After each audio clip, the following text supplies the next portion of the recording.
만나면 좋은 친구 MBC. 안녕하세요. 반갑습니다. 이충훈입니다. 뿌리가 튼튼한 나무는 거친 비바람이 불어도 흔들리지 않는다는 말이 있죠. 줄기를 내고 꽃을 피우는 역할은 비로소 자리 잡은 뿌리의 힘이 크지 않을까 싶은데요. 오늘 반갑습니다에서는 우리의 것을 지키고 알리며 전통과 미래를 잇는데 큰 뿌리 역할을 하고 있는 유영대 국악방송 사장을 만나보겠습니다. 안녕하세요. 안녕하세요. 네. 반갑습니다. 반갑습니다. 전주 MBC에서 이 판소리 기행을 10여 년간 진행을 하셨더라고요. 네, 아마 네. 이 프로그램을 보신 분들이 좀 반가운 얼굴이다라고 생각하시는 분들도 계실 것 같은데요. 네, 네. 인사 한 말씀 먼저 한번 네. 하고 시작할까요? 제가 이제 전임으로 처음 내려왔던 곳이 전주 네. 우석대학이었고요. 네. 그때 이제 판소리를 좀 공부도 좀 열심히 하고 배우기도 하고 그랬던 시절이거든요. 네. 다행히 그 전주 MBC 쪽에서 판소리 기행이라는 프로그램을 네. 일주일에 1시간 정도씩 했는데 그 시간이 저한테는 가장 즐겁고 그랬구나. 또 열심히 공부하고 네. 그래서 제 마음의 고향 같은 곳입니다. 네. 그래서 아주 즐겁습니다. 알겠습니다. 그때 인기 많으셨겠어요. 그때 프로그램 인기가 네. 굉장했을 것 같은데 어떻습니까? 그 프로그램 인기는 정말 좋았던 것 같아요. 네. 왜냐하면은 정통 판소리를 음. 해설을 이렇게 중간 붙여가면서 해주고 통으로 들었는데 대체로 이제 짧은 토막 소리를 많이 감상했었을 시대거든요. 근데 완창을 쭉 들었으니까요. 어떻든요. 몇 주간에 걸쳐서. 예. 그래서 그 시간은 녹음을 해서 네. 그 참고로 삼았던 그런 분들이 많았던 걸로 기억합니다. 그렇구나. 네, 네, 알겠습니다. 작년 9월에 이렇게 취임을 하셨고 동시에 국악방송 개국 20주년을 맞이해서 네. 정말 바쁜 하루하루를 또 보내셨을 것 같습니다. 네. 벌써 이제 취임하신 지 어느덧 1년이 다 돼가고 있는데 요즘은 어떤 나날들을 좀 보내고 계신지요? 그 여전히 일은 바쁘고요. 저 잘 아시겠지만 국악이라는 것이 사실은 생각보다 말하자면 뭐 대중성이라든지 국민적인 애호라든지 이런 것들이 많이 취약한 상태더라고요. 맞아요. 그러니까 우리가 지금 한류 K컬처라는 것으로 이렇게 내보내고 있는데 그 안에서 사실은 어찌 보면 K컬처의 DNA 중에 DNA가 국악이라고 저는 생각하는데 여전히 그걸 제대로 평가해 주지도 않고 지원도 그러니까 없지요. 네. 그런 좀 외롭고 힘든 상황 속에 저는 있다고 생각합니다. 그래서 저는 와서 일단 K뮤직을 내세웠어요. K뮤직. 그렇죠. 그러니까 K팝도 있고 뭐 예. 여러 가지 것들이 있고 요즘에 뭐 한옥도 있고 한식도 있고 여러 가지 있는데 저는 K뮤직이라고 내세워서 한국의 고전 음악들 또 어찌 보면 지금 우리 시대에 하고 있는 한국 음악들까지도 포괄한다는 생각으로 예. 어떤 그 슬로건처럼 K뮤직을 내세웠습니다. 네. 그게 그러다 보니까 국악방송국이 약간 좀 어찌 보면 고리타분하다고 그럴까? 그런 느낌들이 있었는데 K뮤직을 딱 붙여놓으니까 예. 아주 그 신선한 흐름 같은 거. 뭔가 세련돼 보이고. 그렇죠. 그래서 어떻든 그게 이제 어떤 분기점이 됐다고 그럴까요? 기폭제가 됐다고 그럴까요? 네. 그래서 활발하게 어떻든 활동을 하고 있습니다. 네. 우리 유영대 사장님 고향이 남원이시죠? 네, 저 남원입니다. 남원이라고 알고 있습니다. 네. 국문학을 전공하시고 이 고려대 한국학과 교수로도 활동하셨는데요. 네. 어떻게 하다가 이렇게 또 국악으로 이렇게 인연을 맺게 됐는지 네. 궁금합니다. 저는요, 사실은 이제 저희 할아버지 때만 해도 남원에서 좀 잘 산다라는 그런 집이었거든요. 저 그래요? 보절면이라는 네. 곳이었는데 네. 저희 제가 원래 생가 이렇게 가보게 되면 그 집 자체는 아주 좋습니다. 거기에서 그 당대에 활동했던 뭐 명창들 제가 알기로도 이제 나중에 들은 얘기지만 임방울 명창이라든지 네. 이런 분들을 집에 모시고 그렇게 공연도 하고 호호. 또 마을 사람들이랑 같이 즐겼던 네. 그런 말하자면 그러니까 할아버지 때부터 국악 애호가였었던 것이죠. 국악인들을 지원하고 네네. 공연의 장을 만들어내고. 그렇죠. 패트론 역할을 좀 네. 하셨던 것 같고요. 근데 이제 아버지는 저하고 좀 경향이 달라서 저는 좀 문학적이고 또 국악이나 이런 것들을 사랑하는 그런 분위기였다면 예. 아버지는 이제 제가 이쪽 길 가는 것을 굉장히 반대하신 그래요. 그래서 좀 많이 좀 티격태격한 적도 있고요. 예. 그러나 어떤 저는 꾸준히 이 국악을 사랑했던 게 제가 어렸을 때 이제 장터 같은 데를 할머니나 따라가서 장터를 가게 되면 그때 장에서는 장화홍련, 뭐 흥부와 놀부, 심청전 이런 것들을 창극으로 해서 보여줬었거든요. 장터에서. 네, 장터에서요. 그러면서 약도 팔기도 하고 약장사들이 흔히 하는 건데 약도 팔기도 하면서 예. 그것들이 가슴속에 아주 깊이 맺혀 있었던 것 같아요. 그렇게 하면서 자연스럽게 국악으로 이렇게 네네. 좀 연계가 되기도 했고. 그래서 이제 제가 국문학과를 또 진학하게 되었잖아요. 예. 국문학과에 오면서 뭐 문학 소설이나 희곡이나 시나 이런 쪽에도 관심을 가졌지만 특히 이제 우리 고전 판소리 공부도 그때 조금 본격적으로 좀 배워봤기도 했고요. 네. 그때는 이제 민예극단이라는 곳에서 지금 작고하셨지만 김동해 명창 이런 분이 계셨어요. 김소희 명창의 아주 애제자였는데 네. 그분이 정말 정갈하게 가르쳐 주셨던 판소리도 좀 배웠었고요.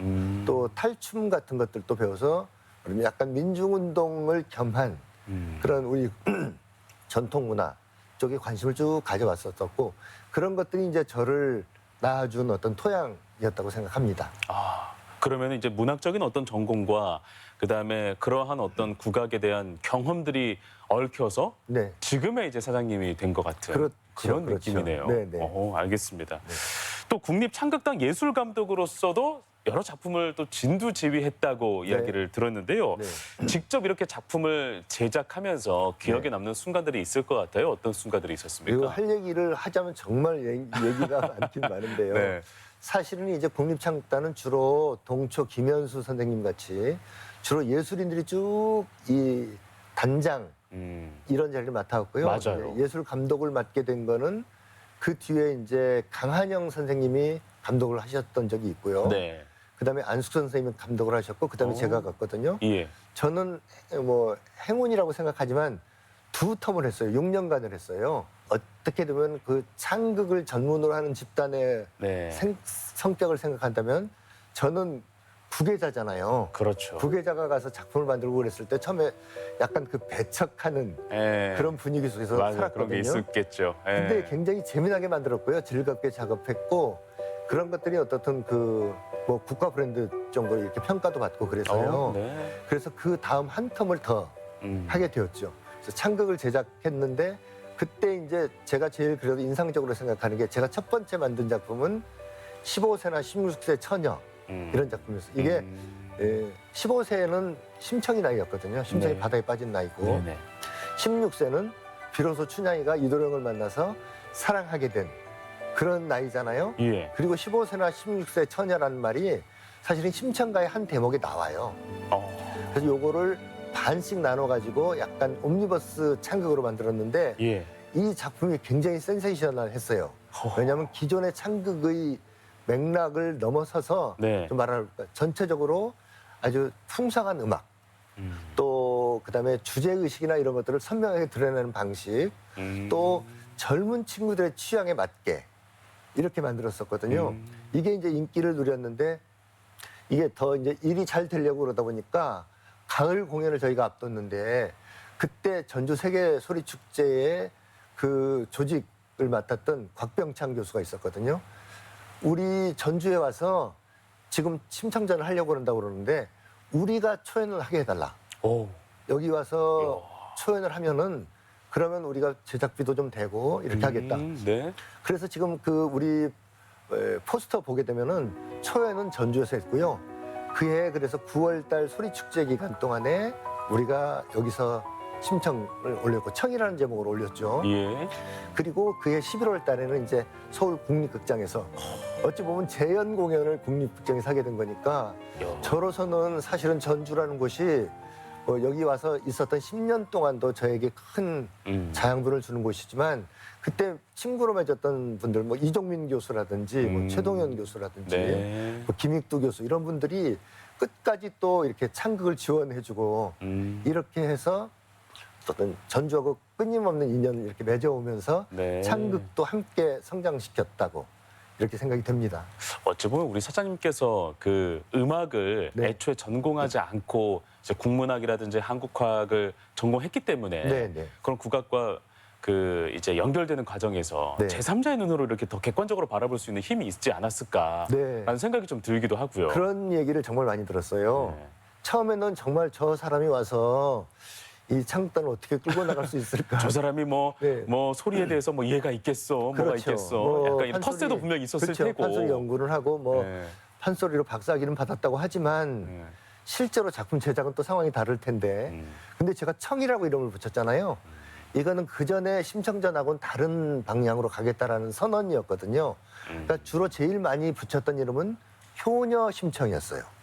맞아요. 네. 네. 효녀를 강조한 것이죠. 맞습니다. 그리고 그 다음에는 심청만 남겼어요. 그러니까 아버지로부터 물려받은 심청. 네. 근데 저는 아예 효녀도 떼어내고 네. 그리고 아버지로 물려받았던 심자 성씨도 네. 떼어내고 성도 떼고. 오로지 이 15살 먹은 처녀의 고뇌, 어허. 갈등, 어허. 세계에 대한 고민, 그리고 삶과 죽음을 마주하는 그런 태도나 이런 것 쪽에 좀 집중해서 작품을 만들었거든요. 그래서 젊은 친구들이 정말 좋아했어요. 그래서 나중에 이 친구들이 처음에는 이제 뭐 리포트 쓰러 온 그런 경험들을 갖고 있었었는데 이게 나중에는 그게 말하자면 저희가 공연하고 뒷날 있잖아요. 전부 한 6일 정도 공연을 했는데 네. 그럼 엿새째, 다섯째, 여섯째는 다시 오는데 어머니를 모시고 왔어요. 다들 오, 와서 네. 인사를 하고 그러니까 그만큼 인상적으로 받아들였던 것이죠. 그렇군요. 네, 알겠습니다. 네. 이제는 본격적으로 우리가 국악방송 이야기를 네, 한번 해보려고 합니다. 사장님 취임 후에 1년이라는 시간 동안 네. 이 국악방송의 변화가 네. 상당했다고 들었는데요. 네. 가장 먼저 이제 생각이 나는 것이 취임 직후에 라디오를 완전히 생방송화 하겠다라는 네, 어떤 네. 선언을 하셨고 네. 라디오는 살아있다라는 어떤 슬로건도 내세우셨단 말이에요. 네. 네. 라디오의 생방송화. 네. 사실은 우리가 라디오를 많이 접하는 사람들은 라디오는 당연히 생방송이지. 그렇죠. 당연한 거지라고 생각하지만 네. 라디오 생방송화를 슬로건으로 내세운 의미가 분명히 있었을 것 그렇습니다. 같아요. 어떤 의미가 있었을까요? 국악방송에 와서 보니까요. 예. 왜냐하면 이게 이제 우리 고전적인 내용들을 콘텐츠로 방송하고 이렇게 하다 보니까 딱히 시의적절한 내용으로 방송하면 좋지만 그러나 뭐 이런 것들을 녹음해서 하는 것들이 또 관례적이기도 하더라고요. 그래서 네, 시의성이 없으니까. 그렇죠. 네. 그래서 녹음 방송이 많았는데 그래도 제 생각으로는 그래도 생방송으로 해야 네. 진행자가 잠깐 말실수하거나 좀 네. 우리가 흔히 버벅된다 그러잖아요. 이런 것들까지도 그대로 전달돼야 청취자하고의 이렇게 스킨십이라고 그럴까? 더 인간미가 생기죠. 그렇죠. 네. 그런데 아주 정제되고 이런 건 다 편집해서 잘라 내보내면 완성도는 있지만 이거 뭔가 조금 그렇다라고 좀 생각해서 딱딱하고. 아침 7시부터 출근 시간부터 시작해서 밤 12시까지는 무조건 생방송이다 라고 했습니다. 그때는 어떤 프로그램을 우리가 밤 10시부터 11시까지도 재방송을 하고 그랬던 시절이었거든요. 국악방송이. 어허. 그래서 이렇게 가면 이건 정말 안 된다. 네. 그래서 재방송은 없이 쭉 생방송으로 쭉 갔고 특히 이제 저희가 아주 국악 에센스가 되는 것들을 지켜야 될 시간은 9시부터 11시까지 하는 국악 산책 또 4시부터 6시가 하는 노래가 좋다. 네. 그리고 이제 국악의 현장을 담아내는 8시부터 9시까지 하는 시간. 이 시간들은 철저하게 우리 전통 국악을 그대로 방송하게 했고요. 허허. 그러나 출퇴근 시간, 그러니까 또 점심 시간, 맞아요. 또 밤 10시부터 12시까지 좀 편안한 시간은 네. 조금 편안하게 방송하게 했습니다. 그래서 프로그램도 뭐 국악을 주로 하긴 하지만 뭐 예를 들면 재즈 같은 거라든지 또 오, 시의적절한 예. 클래식이라든지 네. 또 대중 가수 중에서 또 이슈가 되는 사람들은 직접 모셔서 한다거나 이런 식으로 조금 폭을 열어줬거든요. 굉장히 파격적이네요. 그렇다고 할 수 있어요. 요. 제가 이걸 할 수 있었던 거는 이제 아까도 잠깐 말씀드렸지만 정통 국악인은 아닌 것 같은 느낌. 제가 사실은 국악 연구를 이렇게 많이 했는데도 불구하고 정통 국악인 같은 느낌은 안 들잖아요. 그전 사장님들은 아마 이런 식으로 생각을 했음에도 불구하고 아마 위에 어르신들이 많이 걸리셨던. 추진하기가 쉽지 그렇죠. 않았겠죠. 외부 효과 때문에. 네, 저는 근데 약간 그런 점에서 좀 자유로워서 좀 열어줬거든요. 예. 근데 이제 어르신들은 조금 불편하다고 하신 분들이 있는데 예. 정작 출근할 때 이 프로그램 노래를 듣고 아주 생방송으로 또 진행해왔고 점심시간도 우리 전주에서 생방송으로 진행하거든요. 점심시간도. 네, 맞습니다. 그러니까 그래서 전주는 사실은 저희 국악방송으로 봐서도 제일 저희를 제일 보조해 준다고 그럴까 오히려 더 튼튼하게 저희를 확보해주는 그런 고장이기도 한 것이죠. 네. 그리고는 밤 10시부터 12시까지도 최고훈이라는 예. 물론 이제 판소리를 전공했긴 했지만 지금 대중가수인데 작곡도 잘하는 친구인데 이 친구가 진행하거든요. 그러니까 거기 보면 이 시간은 이게 국악방송이야? 라고 생각할 수 있을 정도로 아주 뭐 영어 팝송 같은 것도 나오고 뭐 네. 다채로운 관심사 그리고 본인이 직접 영어로 노래를 부르고 그랬거든요. 어허.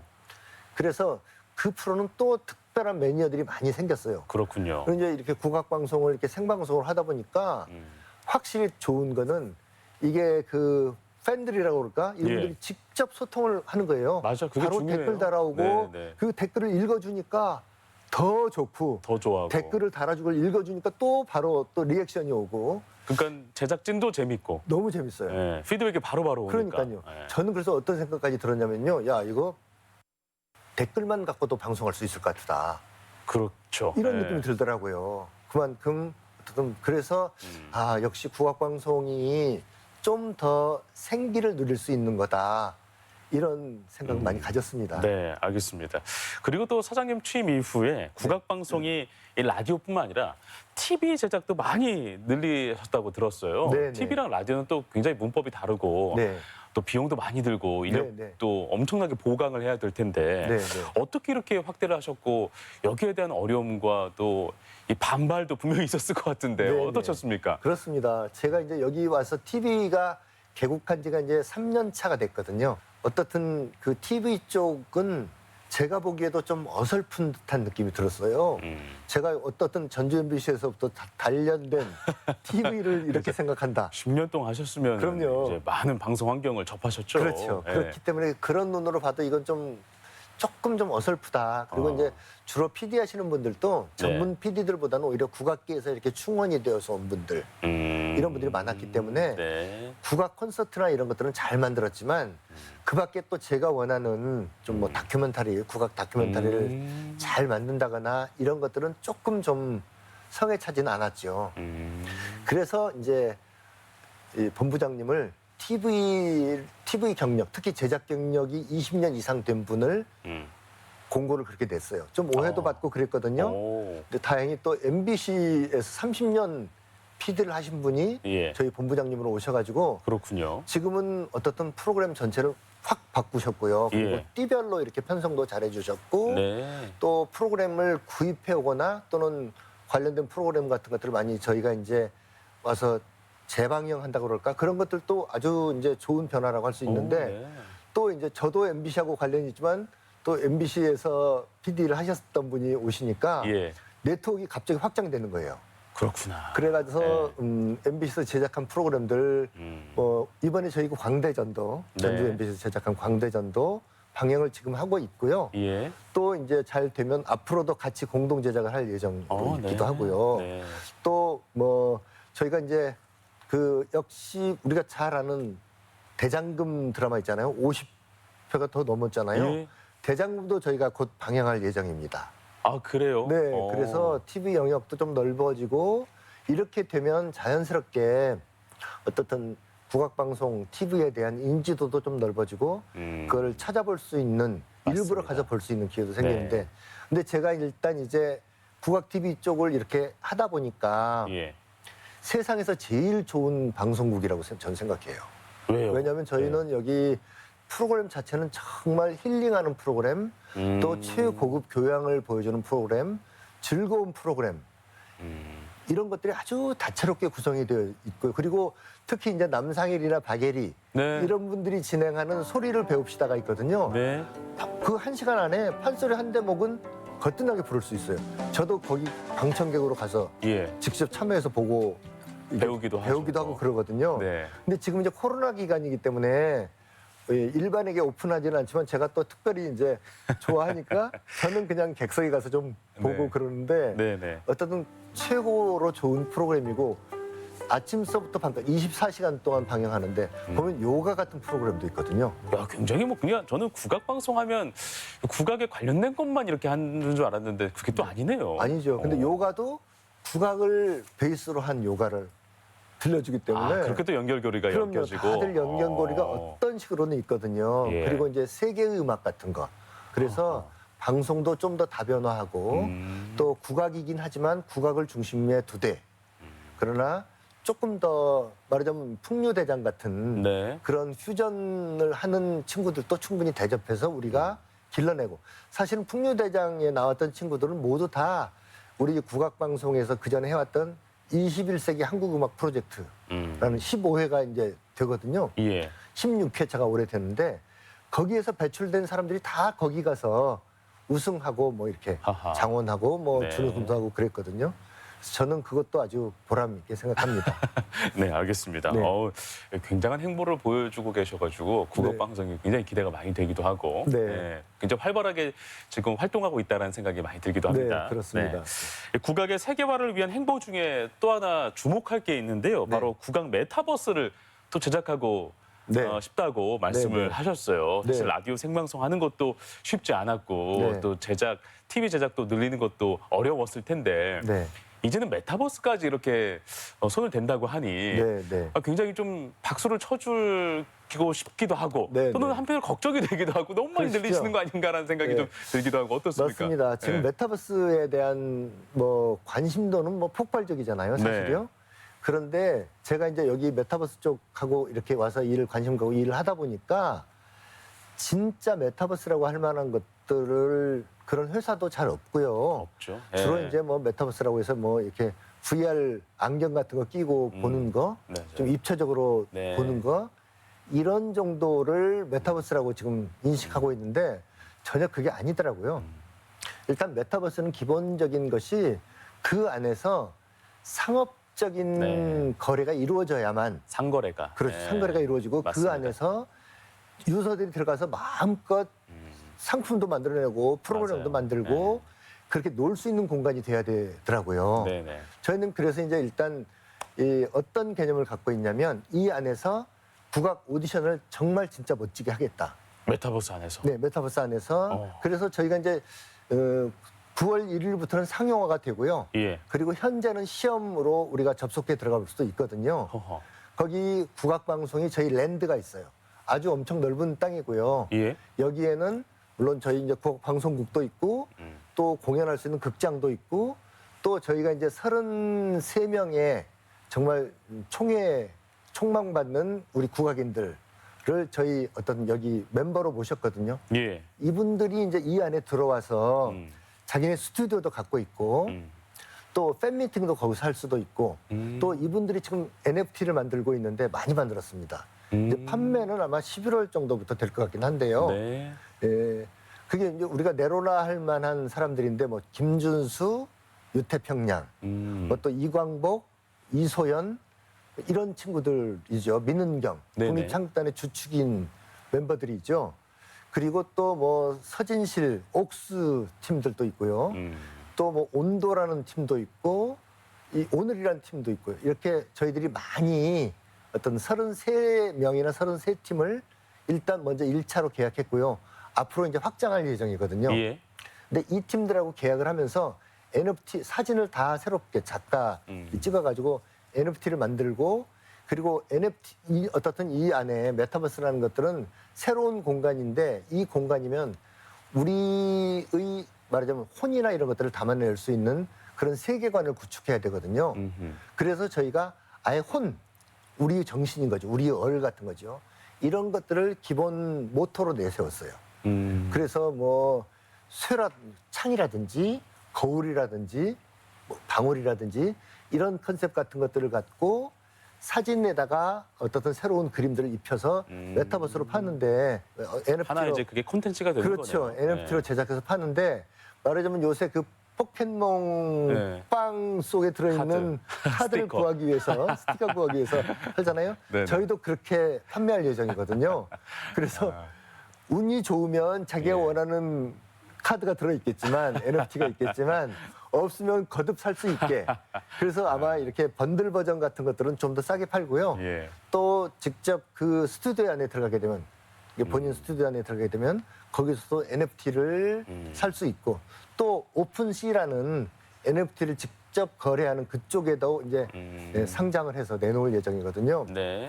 그리고 여기서 발생되는 이익이 저희 국악방송 몫은 10%고요. 제작사 몫은 20% 그리고 이 아티스트에게는 70%를 주는데 이런 계약은 네. 지금까지 있을 수 없는 계약이거든요. 사실. 아티스트한테 굉장히 집중이 많이 됐다라는 생각이 드네요. 예. 왜냐하면 다 지금 기존의 대기업이나 이런 쪽에서도 아티스트한테는 40% 정도고 제작사가 뭐 50%, 60%를 이렇게 네. 갖는 구조거든요. 네네. 왜냐하면 제작비나 이런 것들도 있는데 그래서 6개월이나 또는 3개월 만이라도 빨리 NFT가 팔리면 그러니까 일부는 뭐 TV나 프로그램 제작 쪽에 주겠지만 사실은 보니까 너무 열악하더라고요. 우리 방송국 직원, PD 뭐 이런 분들이 다 너무 네네. 열악해서 뭐 되는 대로 어떻든 이분들의 복지를 중심으로 쓸 예정이고요. 전망도 정말 밝다고 생각하고요. 일도 잘 되겠다. 알겠습니다. 이런 기대를 하고 있습니다. 네. 사실 그 전주 MBC도 국악 콘텐츠를 꾸준하게 만들어내고 있습니다. 그럼요. 전주 네. 대사습 등 그리고 네. 또 광대전은 특히나 또 화제가 많이 되고 있는 콘텐츠이기도 하거든요. 네. 이번 반가운 소식이 있는데 이 네. 광대전이 국악방송과 전주 MBC가 공동 제작하게 됐어요. 네, 네. 그리고 또 우리 국악 전문 방송 국악방송과 함께 하는데 네. 더욱더 또 큰 의미가 있는 네, 것 네. 같기도 하고요. 네. 또 사장님께서는 자문위원으로 이렇게 참석을 하게 되시죠. 그러니까요. 저도 너무 영광이고 저도 아까 제가 마음의 고향 같다고 말씀드렸잖아요. 전주 네. MBC는 특히 그 MBC를 생각하면 저도 좀 가슴 아리기도 하고 아련한 그런 옛 첫사랑 같은 느낌이 있는 곳이거든요. 거기서 또 불러주셔가지고 저는 뭐 더할 나위 없이 기쁘죠. 광대전은 또 제가 그 전에도 출연도 했었었고 네. 애정을 갖고 있는 프로그램이고 정말 이런 배틀 프로그램이잖아요. 이게요. 맞습니다. 네, 그래서 어떻든 아주 바람직하게 우리 국악을 키워나가고 그리고 풍류대장이나 이런 것처럼 지나치게 이렇게 또 퓨전식으로만 집중하지는 않고 여기는 정통 판소리를 보여주면서 예. 또 이 친구들이랑 다른 재주도 보여주고 그래서 다채로운 프로그램을 저는 정말 좋아합니다. 네, 알겠습니다. 이처럼 그 국악 접해 확대에 굉장히 애를 쓰시고 계신데 네. 최근 국악 교육이 축소된다는 내용이 발표되면서 유명 국악인들도 반발하고 네. 나섰습니다. 물론 네, 뭐 결국 철회된 방침이지만 사장님은 교육뿐만 아니라 또 다른 노력이 필요하다고 하면 네. 어떤 노력이 있어야 될 것 같습니까? 사실은요, 이 우리 한국 민족 속에는 DNA가 국악이 있거든요. 근데 국악 교육을 제대로 우리가 받을 수 있는 기회가 없었잖아요. 네. 그러니까 지금 현재도 국악 교육은 어떻게 하냐면 이 그 중고등학교의 학업 시수에는 국악이 들어가 있는데 가르칠 사람이 없는 거예요. 예. 그래서 어떻게 하냐면은 국악 강사 제도라는 걸 만들어서 그래서 그냥 방과 후나 이럴 때 가서 학교에 가서 가르치는데 이렇게 되면 안 되고요. 정규 국악 음악 교사가 국악을 가르칠 수 있게 이렇게 돼야 되는 게 맞고요. 그런 식으로 되어 가야만 이제 어떻든 제대로 된 정상적인 국악 교육이 될 수 있지 않겠어요? 예. 근데 그렇게까지 가기 위해서는 그러니까 서양의 그 중고등학교 커리큘럼을 보게 되면은 걔들은 뭐 국어 자기네 언어겠죠. 예. 또 수학, 사회, 과학을 보고 그다음에는 그러니까 일주일에 닷새인데 그다음에는 체육, 음악 또는 미술 이런 것들이 1시간씩 있어요. 다 동등한 기준으로. 우리는 지금 그런 식으로 배치가 되어 있지 예체능이 않잖아요. 좀 배제되죠. 없애버리죠. 예. 그렇죠? 근데 그런 식으로 되면은 그렇게 되면 좋은 효과가 뭐냐면 어려서부터 국악 자기네 음악에 대한 관심도 갖게 되고 악기도 자연스럽게 하게 되고 그렇게 되잖아요. 저도 그러니까 어떻든 길게 본다면 그런 교육이 이루어졌으면 좋겠지만 그렇지 않다 하더라도 일상적인 삶에서도 뭐 단소를 좀 배워본다거나 뭐 민요를 배우기는 그래도 어렵지 않거든요. 그리고 바로 노래로 부르기도 쉽고요. 그리고 전주 같은 곳은 정말 국악이라는 곳의 본향 같은 느낌이 있잖아요. 그래서 그리고 국악 최고로 고품질의 국악을 가장 싸게 잘 배울 수 있는 곳이 전주거든요. 도립국악원에 가게 되면은 거기 최고의 교수님들이 계셔서 그렇군요. 저도 그 클래스에 들어갔던 적도 있거든요. 예. 들어가서 좀 배워보기도 하고 그랬었는데 그건 정말 당대의 최고라고 저는 생각하고요. 그런 프로그램들을 좀 적극적으로 좀 활용하고 그리고 이게 단순히 우리가 의무적으로 내가 한국 사람이고 그렇기 때문에 국악을 의무적으로 사랑해야 된다 이런 게 아니고 해보니까 정말 좋다. 그리고 이게 우리 DNA를 자극하는 예. 그런 것이 이 속에 들어있다라는 걸 확인하는 게 정말 좋을 것 같아요. 저는 이제 국악 교육은 받아본 적이 없잖아요. 그런데도 어떻든 뭐 이렇게 여기저기 얼치기처럼 공부도 하고 그랬는데 제 친구들이 이제 제가 한 예. 아까 뭐 판소리 해설도 하고 그랬잖아요. 이제 국악을 좀 좋아한다고 이렇게 하고 좀 뭐 어떤 이렇게 이름을 얻게 되니까 이제 40 정도 되는데 친구들이 전화를 걸어와서 야, 전에는 내가 팝송이나 이런 것들 정말 좋아했는데 갑자기 국악에 좋아하시더라. 대금 소리가 너무 좋더라. 어. 이거 어떻게 된 거냐? 어. 이렇게 물어본 거예요. 어. 그러니까 그 감춰져 있던 DNA가 올라오는 거죠. 어느 순간 올라오는 깨어나는 거거든요. 거고. 그렇죠. 깨어나는 네. 거고. 그래서 저는 그런 점으로 생각하면 굉장히 미래는 밝지만 그러나 현재는 조금 더 우리가 더 구체적으로 노력해야 되고 아까 국악 현장 교육도 마찬가지지만 일상에서 일상 저변에서 국악이 정말 향유되고 즐기고 또 이런 분위기가 좀 되었으면 좋겠다. 그리고 국악 방송은 그런 몫을 하는데 정말 큰 노릇을 하고 싶습니다. 네, 알겠습니다.